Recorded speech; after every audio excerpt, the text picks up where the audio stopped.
Hello, sports fans, and welcome back to Ball Games and Beyond. I am your host, Evan Grote, and Ball Games and Beyond is brought to you by Sportsnaut.com. Please go out there and give us a follow on our YouTube channel by searching Sportsnaut.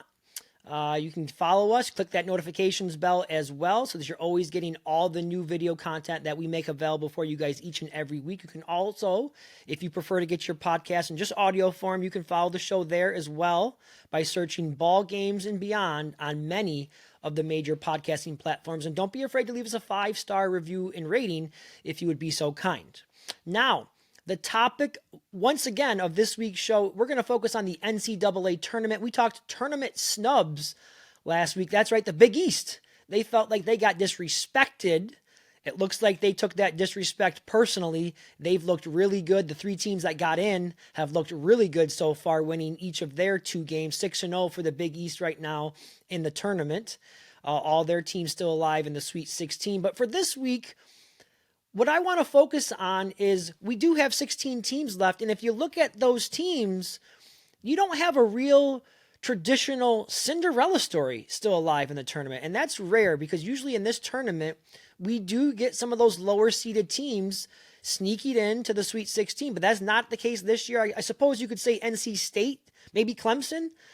They generally don't fit my, prototypical, fit as a Cinderella team, especially NC State with the conference they play in, Power 5 conference. They beat Duke and North Carolina to get into the or to win the ACC tournament, I should say. And they've actually the school traditionally. Now I know it's a year to year type of thing, but traditionally NC State has had some success in the NCAA tournament. So to me, I don't believe there's any Cinderella stories left. And I want to know, do you think that's good or bad for the tournament? And one of the other things that I was examining this week is, why is that? Is this a trend that could possibly continue for years to come? I mean, the NCAA tournament, we know, there's a lot of luck involved. It's a lot about matchups and schematically, each team matching up against different styles of play. But when I share with you a couple of the ideas why I think we're seeing a lack of underdogs advance in this year's tournament, maybe you'll change your mind on that. We're also going to have a guest this week. Our guest is Zach Braziller, who's a sports writer for the New York Post, and he's been covering this tournament like a glove. He's been all over it. He's got a lot of great articles available on in the New York Post. You can check it out online, and you can follow Zach on X at NYPost_Brazil, BARZILLE. With that being said, let's jump into it here. Just a couple of my thoughts before we get started. We saw a lot of great basketball in the opening weekend of the tournament. I think one of the more exciting games, we saw a couple of overtime thrillers. Creighton involved in a double overtime game, and then Houston winning an overtime thriller as well on Sunday night. But there's been a lot of good games here. The Oakland story was very good, upsetting Kentucky, right? So there's been some good basketball played here, and I'm expecting to see plenty more good basketball here this coming weekend in the Sweet 16.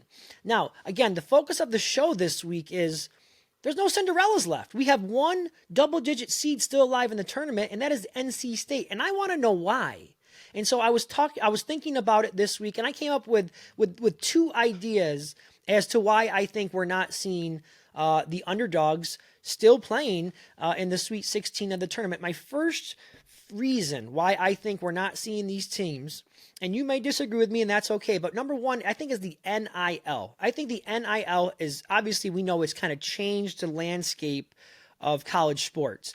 If you think about college basketball particularly, even just 10 or 15 years ago, we were in the era of the one and done. We saw players who were coming in as freshmen because they had to, because of the rule that they could not go straight to the NBA. And we would see these kids come in, play 1 year, and then go straight to the NBA. And that's still happening in many cases, but we're also seeing where you have guys who maybe didn't have the freshman season that they were expecting. A kid like Bronny James, for example. He came in with a lot of hype, of course, because of his father. And he didn't have the freshman year that he was hoping. I think many people thought he would be a one and done, and he still may be. But there's some incentive there for him to stick around and maybe try to develop a little bit more. And that's the money he is making through the NIL. And I think you're seeing that in a lot of cases. So I think that's one of the reasons. And then I think the other reason that maybe we're seeing some more of the higher end teams still alive in the tournament is the transfer portal, right? That's another thing that has completely changed the landscape of college sports, especially as of late. And I'm going to use the example of Dalton Connect in Tennessee as my number one example there. Dalton Connect was a guy who started out his career in a junior college, then transferred to Northern Colorado, played 2 years there. Now, he wasn't the star there that he is now, but he leaves a mid-major team to go to a high major Power 5 conference in the SEC with Tennessee, and you're plucking a really high-end player who could be a huge difference maker had he stuck around and played at Northern Colorado and developed at the same rate he did at Tennessee. That's not the case anymore. It's almost like the rich get richer is the point that I'm making. So I do think the NIL has played a role in this, as well as the transfer portal. And just overall, when you look at the construction of these rosters, again, going back to that one and done theory, we're seeing a lot of older rosters. And that was not the case 15, 20 years ago. It was the case back in the 80s. And even before that, players stayed 4 years. That's just what they did. And then we went through the one and done era. And now I feel like it's kind of coming full circle where you're seeing players stick around a little bit longer. So that's some of my thoughts on why we're seeing what we're seeing this year. Will it continue? Who knows? I guess we'll find out here in a couple of years. I think 1 year is not a large enough sample size, but it's just some of the research that I've been doing and some of the thinking and again, investigating into, why this is happening this year. So I'd like to get some of your thoughts on that. Feel free to reach out to me. Send me a direct message on X if you want. You can follow me on Twitter at egroat5, and my DMs are always open. So let me know what you think. If you're out there listening and you want to chime in, let me know how you feel about this. All right, guys, I'm going to step aside for a quick break. And when I return, we're going to be joined by our guest, Zach Braziller, sports writer from the New York Post. And we're going to talk a little bit more about the Sweet 16, intriguing matchups, recap of the opening weekend of the tournament. We're going to get some of Zach's thoughts on whether he thinks a lack of Cinderella teams going forward in the tournament is good or bad for the tournament.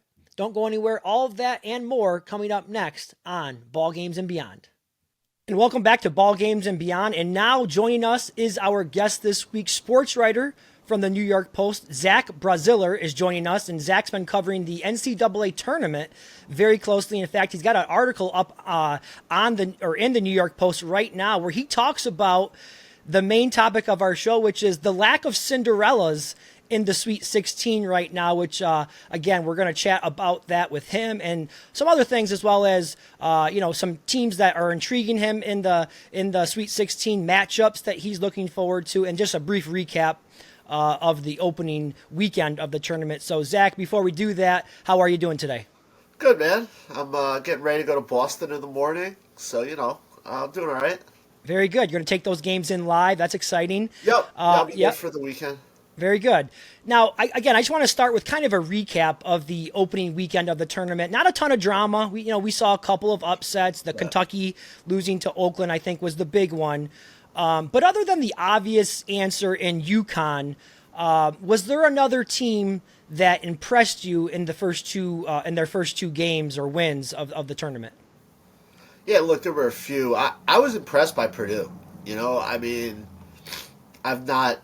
never really been big on them. They find a way to lose these games in March.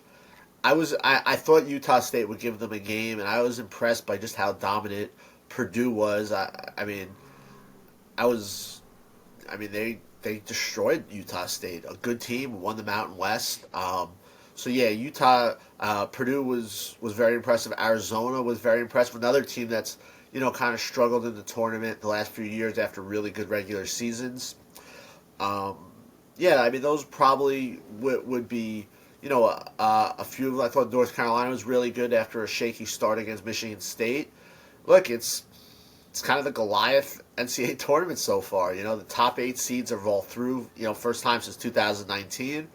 And I know some people love Cinderellas, and, I do too. You do love the Cinderellas, but, the bonus for when you don't get the Cinderella is some of these matchups, which are just, to me, are just awesome. With I Iowa State, Illinois, the number one offense in Ken Palm against the number one defense in Ken Palm.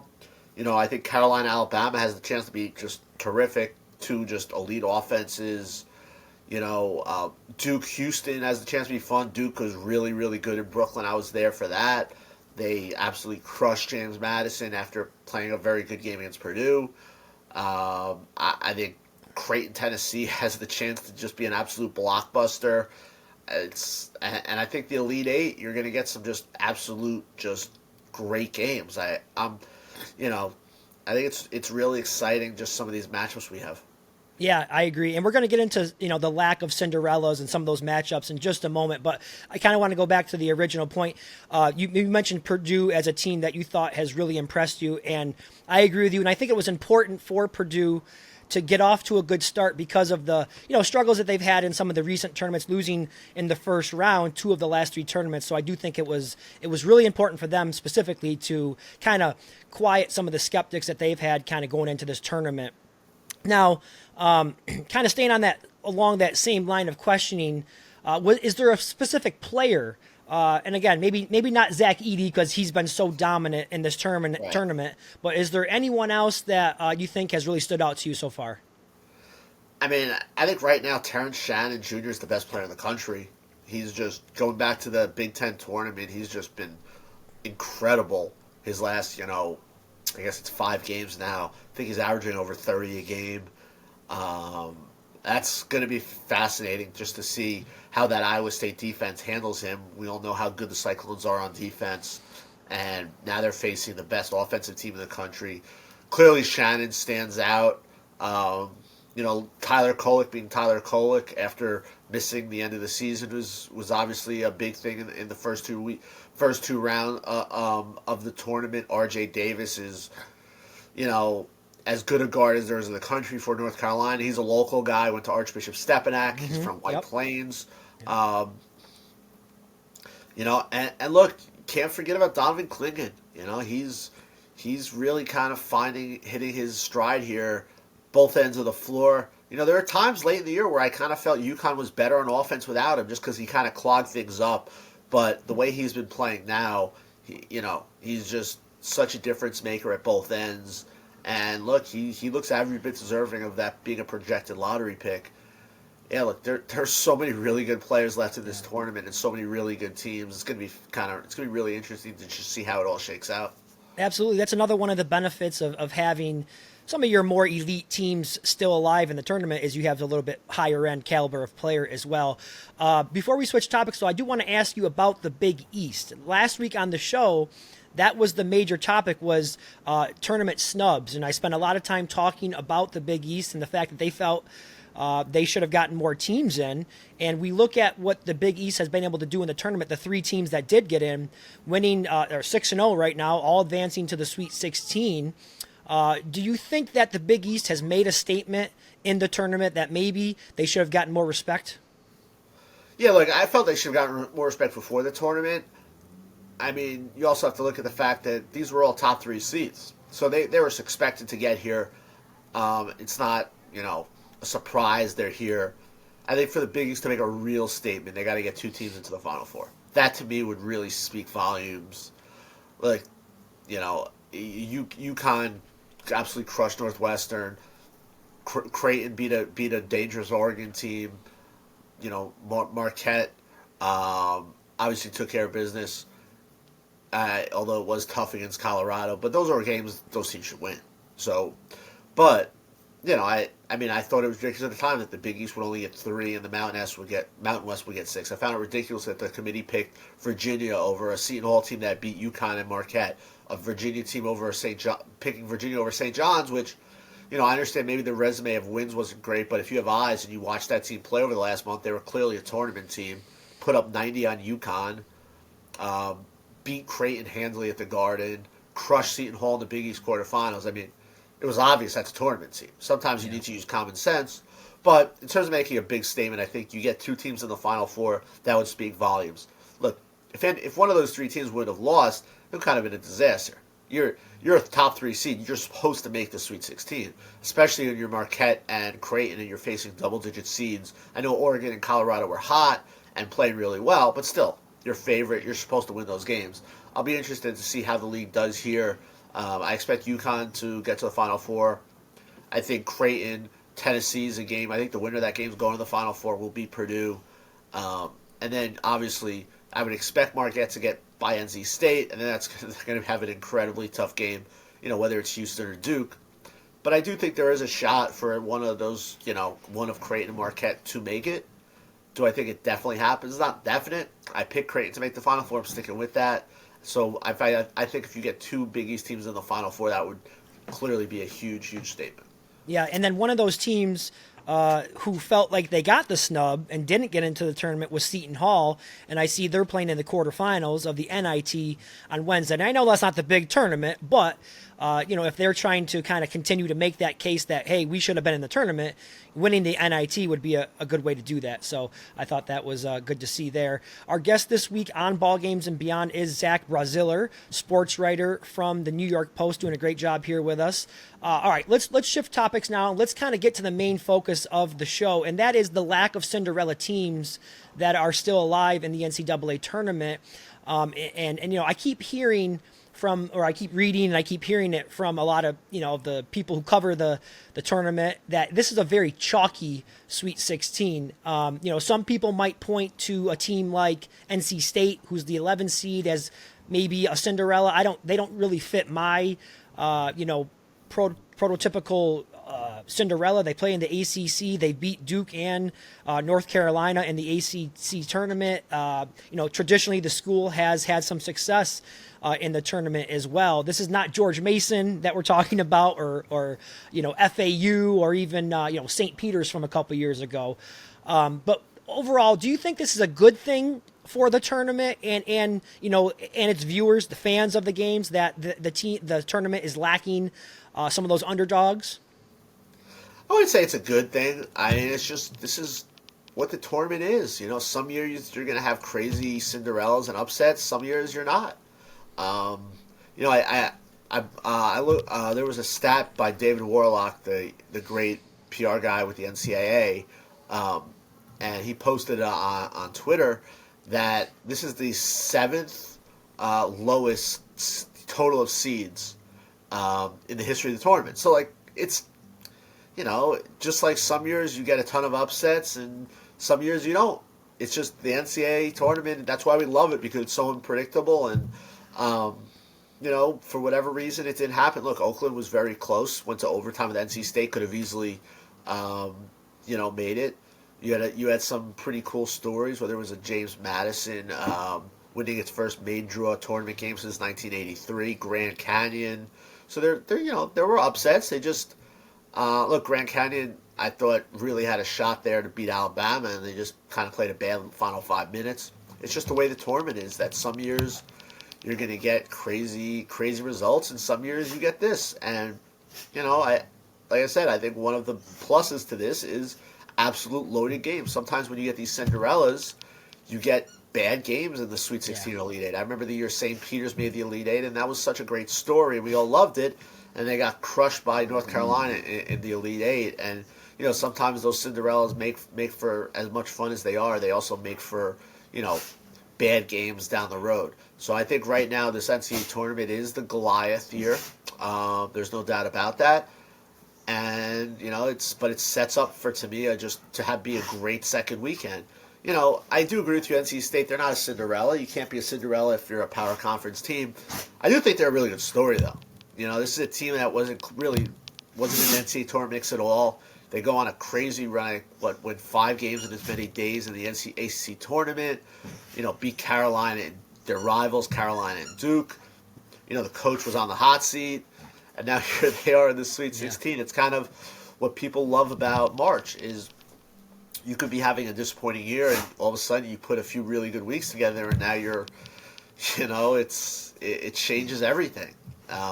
And look, who knows? I mean, I think Marquette beats them, but I wouldn't be surprised if that's anyone's game with 5 minutes to go. NC State's playing great. They've got a ton of confidence. They have momentum. So it's a fun story, even though it's not a Cinderella story. Yeah, absolutely. They may be the hottest team in the country right now, winning the 5 games, as you said, in a row in the ACC tournament. And I believe they did that in 5 days, 5 games in 5 days, and Yep. winning the first 2 games of the tournament. I do think they've kind of become the darlings. And don't forget their first game against Louisville, they were in trouble. Yeah.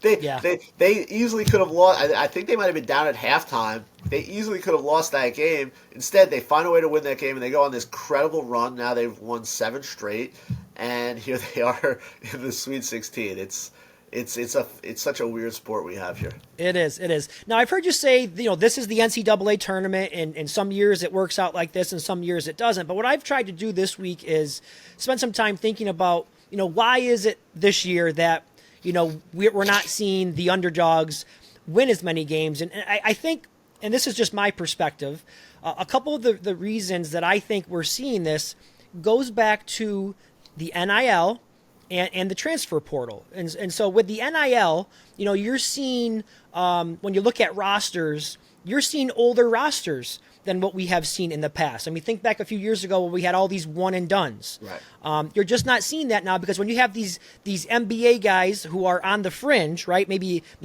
a late second round pick, there's more incentive for them to stay in college because of that NIL money. I mean, think about John Calipari in Kentucky. I mean, he's being scrutinized right now based on his philosophy of how he has built his teams, and I think leadership at Kentucky may want him to start looking at, bringing in some more transfers and things like that. So again, going back to the transfer portal, as I said, as the other reason is, again, looking at the construction of these rosters, you're getting some mid-major players that are going to these high majors, like Dalton Connect from Tennessee, played a couple years at Northern Colorado. He was maybe a standout at the mid-major level.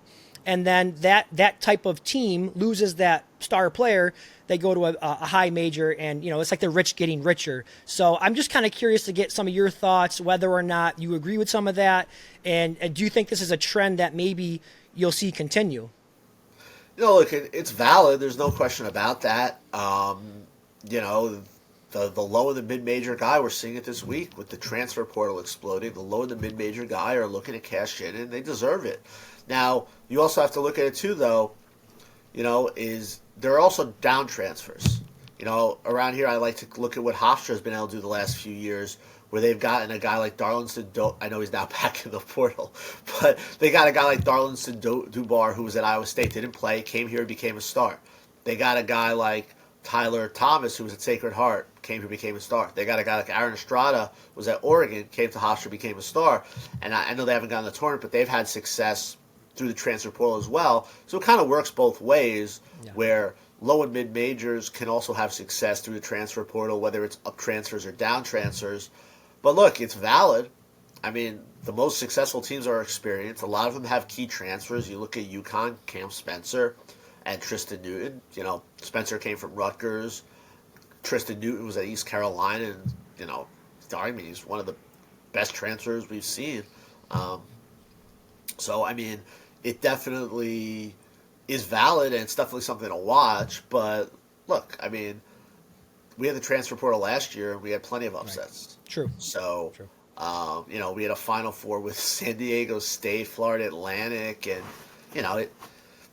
it to me, it's just something that's you got to monitor. And look, if we the next few years we see it happen where you're not seeing upsets, it's definitely something to keep in mind. But I think right now, just 1 year is the sample size is way too small. Yeah, that'll be something that I definitely keep a close eye on. But again, just something that I was taking a look at when I look at, the age of the rosters. And we think about years ago, and I'm talking the 80s, you had guys stay 4 years, and then we go through this era of the one and done for a while, and now it does seem like it's changing back to where, you're seeing guys like Armando Bacot, staying around. The other thing you have to keep in mind, too, is a lot of these guys are playing a fifth year with the COVID year, and that's going to run out, obviously. That we're only going to get, I think, one more year, really, of that.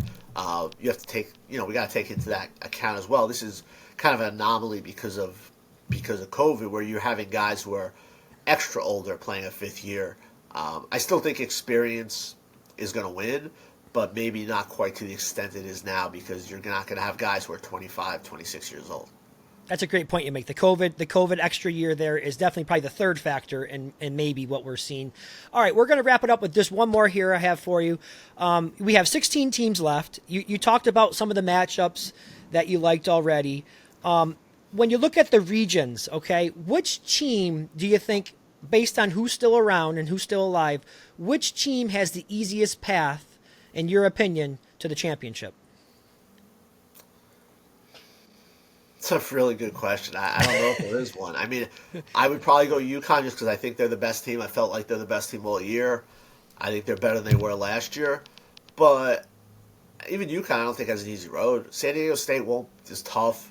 Jalen Day is having an awesome year. And then if they get through that, they got to play either the number one offense, the number one defense in the country, which won't be easy. And look, they are Boston. You figure they're going to be UConn heavy crowds. Look, you look at a North Carolina, they probably have to get past Arizona. You look at a Houston, they have a hot Duke team, and then probably Marquette. You look at Purdue, and their road is obviously not easy with Gonzaga, and then either Tennessee or Creighton. I mean, there really is no easy road. I'd probably go UConn because I think San Diego State's one of the worst teams of the 16 left, but there really is no easy road. That's what makes this round and the next two rounds so great is we have so many really good teams left and so many really good players that I think they're out of, what do we have, 8, so we have 12 games left before the Final Four. Out of those 12, maybe 2 or 3 will be lopsided, but I'd be stunned if we get any more than that. I think there are a lot of really good games coming up and just an awesome Elite Eight coming on the way. Absolutely, I couldn't agree with you more. And the great thing is, in a few days, we're going to find out. So that's really exciting. I'm looking forward to it. I know you are. Go out there and give Zach a follow on X at NYPost_Brazil. That's BRAZILLE. Zach, we thank you so much for the time and all of your insight, and we appreciate you joining us this week. My pleasure. Have a good one, man.